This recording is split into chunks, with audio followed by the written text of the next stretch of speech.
بسم اللہ الرحمن الرحیم۔ بچوں، آج میں آپ کو مضمون لکھنے کا طریقہ بتاؤں گی۔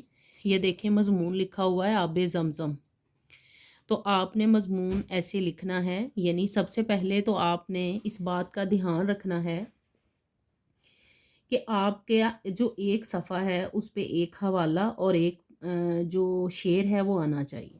دوسری بات کا یہ خیال رکھنا ہے کہ یہ جو سائڈ سے بچے کچھ لائن کو چھوڑ دیتے ہیں، چھوٹا چھوٹا کر کے سینٹر میں ایسے لکھ دیتے ہیں، تو وہ طریقہ غلط ہے۔ اس طرح بورڈ میں ان کو نمبر نہیں دیے جاتے۔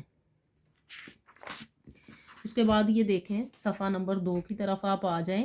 یہاں پہ بھی پہلے شعر لکھا گیا ہے اور اس کے بعد ایک حوالہ لکھا گیا ہے۔ بہت اچھے طریقے سے اس مضمون کو لکھا گیا ہے اور ہر چیز کا خیال رکھا گیا ہے۔ آپ نے بالکل ایسے لکھنا ہے، اور اگر ممکن ہو، یعنی آپ بہت اچھا لکھنے والے ہو، آپ کی سپیڈ بہت تیز ہے، تو آپ اس میں مارکر کا بھی استعمال کر سکتے ہیں۔ یعنی کچھ الفاظ جو ہیں خاص خاص ان کو مارکر سے لکھ دیں۔ اگر آپ نہیں اس طرح سے لکھ سکتے تو ایک حوالہ، جیسے یہ حوالہ دیا ہے، یہ شعر لکھا ہے، تو آپ اسی طرح سے مضمون کو لکھیں گے۔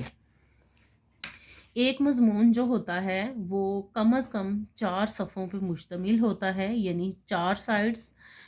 آپ اگر 4 سائڈوں پہ لکھتے ہو تو پھر آپ کو نمبر ملتے ہیں، لیکن کوشش کیا کریں کہ جو بہت اچھا لکھنے والے بچے ہوں وہ ایک مضمون کو 5 صفحوں پہ لکھیں، کیونکہ کم از کم 5 صفحوں کا مضمون جو ہوتا ہے وہی بہترین مضمون کہلاتا ہے۔